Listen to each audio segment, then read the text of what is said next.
नमस्कार। आकाशवाणी जयपुर अजमेर से प्रस्तुत हैं प्रादेशिक समाचार।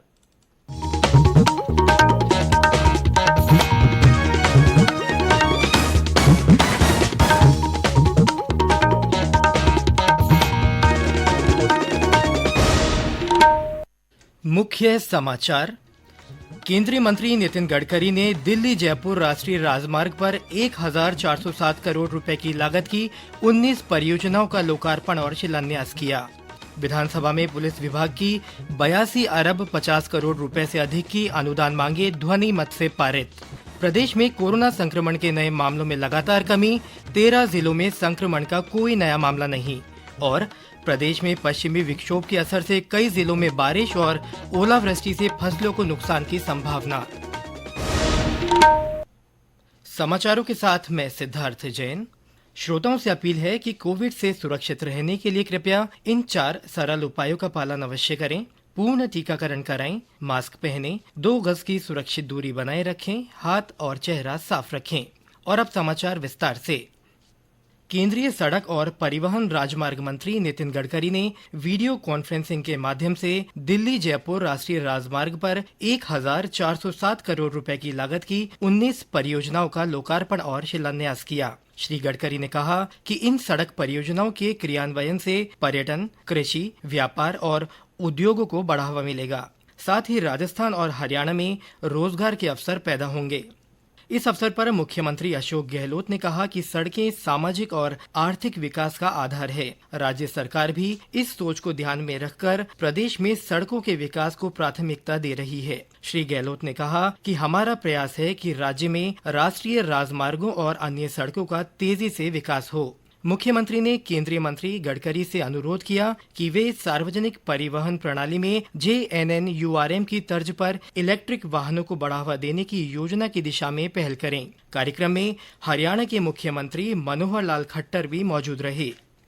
विधानसभा में कल सदन ने पुलिस विभाग की 82 अरब 50 करोड़ 74 लाख 13 हजार रुपए की अनुदान मांगे ध्वनि मत से पारित कर दी। संसदीय कार्य मंत्री शांति कुमार धारीवाल ने विधानसभा में कहा कि पुलिस विभाग में सहायक उप निरीक्षक के 3500 पद बढ़ाए गए हैं, जिससे कांस्टेबल की पदोन्नति के अवसर बढ़ेंगे। उन्होंने कहा कि राजस्थान में महिलाओं के विरुद्ध अपराधों पर सख्त कार्रवाई की गई है और निर्बाध FIR व्यवस्था के माध्यम से कमजोर वर्ग को न्याय मिला है। श्री धारीवाल ने बताया कि मुख्यमंत्री अशोक गहलोत ने इमरजेंसी रेस्पॉन्स सपोर्ट सिस्टम के तहत निगरानी के लिए लगाए जाने वाले CCTV कैमरों की संख्या को 10,000 से बढ़ाकर 30,000 कर दिया है। उन्होंने बताया कि राज्य सरकार जल्द ही ऐसा कानून भी ला रही है, जिसके तहत निजी संस्थानों और व्यावसायिक स्थलों पर CCTV कैमरा लगाना और उसकी feed Abhay command and control centre को देना अनिवार्य होगा।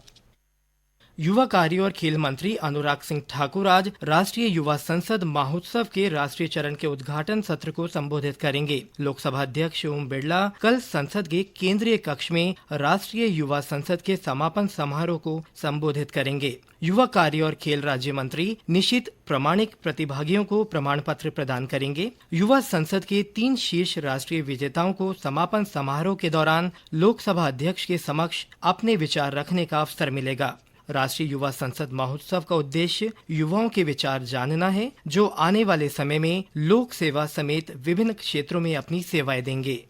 राष्ट्रीय चिकित्सा आयोग ने नीट UG परीक्षा में बैठने के लिए ऊपरी आयु सीमा हटा दी है। राष्ट्रीय परीक्षण एजेंसी NTA को संबंधित पत्र में आयोग ने एजेंसी से अधिकतम आयु मानदंड हटाने के लिए कहा है। गौरतलब है कि इससे पहले सामान्य वर्ग के उम्मीदवारों के लिए अधिकतम आयु सीमा 25 वर्ष और आरक्षित वर्ग के उम्मीदवारों के लिए अधिकतम आयु सीमा 30 वर्ष थी।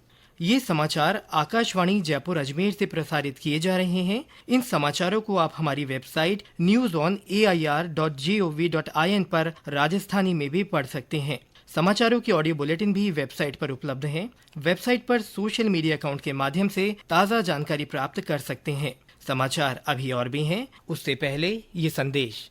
चलो मिलकर एक शुरुआत करें, चलो एक फैसला आज करें, मास्क नहीं तो टोकेंगे, कोरोना को रोकेंगे, चलो एक इरादा करते हैं,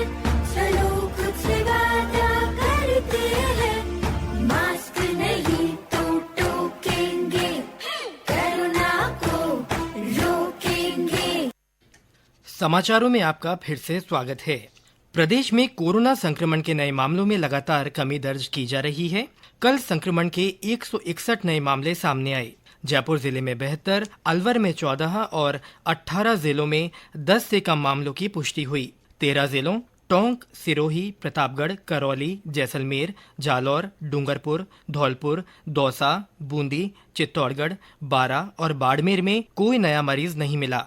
राज्य में कल 266 मरीजों के ठीक होने के साथ ही सक्रिय मरीजों की संख्या घटकर 1442 रह गई है। कल इस बीमारी से 2 लोगों की मृत्यु के समाचार हैं।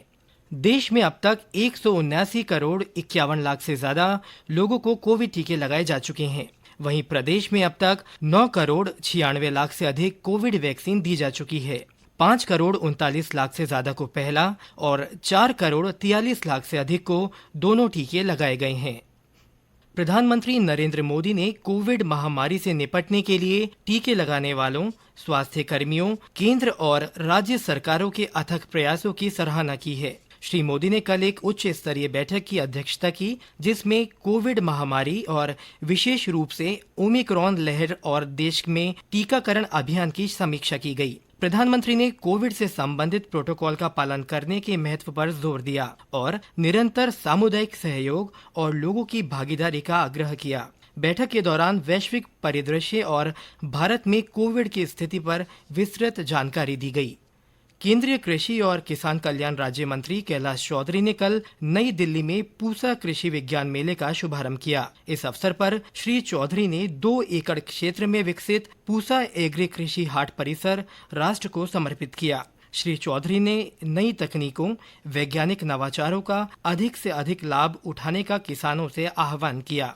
मेले में देश के विभिन्न भागों से आए प्रगतिशील किसान, महिला उद्यमी और स्टार्टअप शामिल हुए। भारतीय कृषि अनुसंधान संस्थान की ओर से इस 3 दिवसीय मेले का आयोजन किया जा रहा है।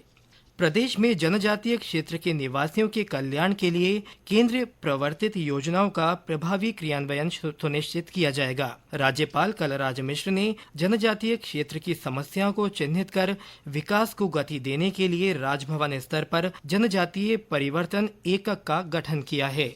प्रधानमंत्री नरेंद्र मोदी ने निवेश और सार्वजनिक संपत्ति प्रबंध विभाग DIPM की बजट संबंधी घोषणाओं पर चर्चा के लिए एक वेबिनार को संबोधित किया। यह बजट पर आयोजित उन 11 वेबिनार की आखिरी कड़ी थी जिसे प्रधानमंत्री ने संबोधित किया है। इनमें उच्च शिक्षा, ग्रामीण विकास, कृषि, रक्षा, स्वास्थ्य, उद्योग और आंतरिक व्यापार संवर्धन विभाग, नवीन और नवीकरणीय ऊर्जा मंत्रालय और आर्थिक मामलों के विभाग से संबंधित वेबिनार शामिल थे। और अब मौसम।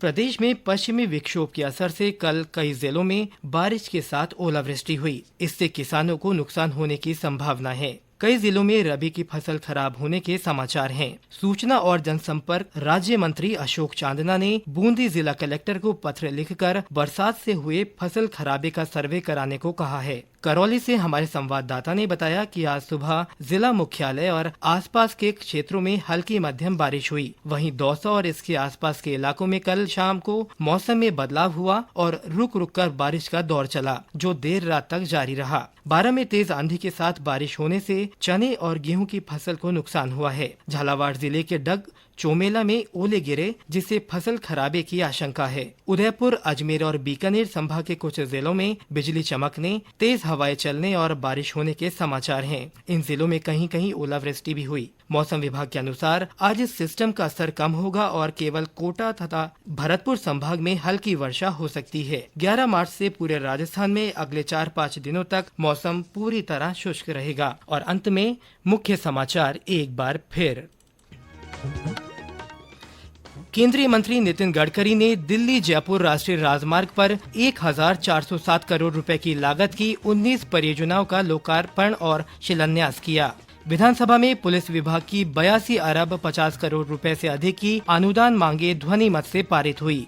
प्रदेश में कोरोना संक्रमण के नए मामलों में लगातार कमी आ रही है। 13 जिलों में संक्रमण का कोई नया मामला नहीं मिला है और प्रदेश में पश्चिमी विक्षोभ के असर से कई जिलों में बारिश और ओलावृष्टि से फसलों को नुकसान की संभावना है। इसी के साथ प्रादेशिक समाचार बुलेटिन समाप्त हुआ। नमस्कार।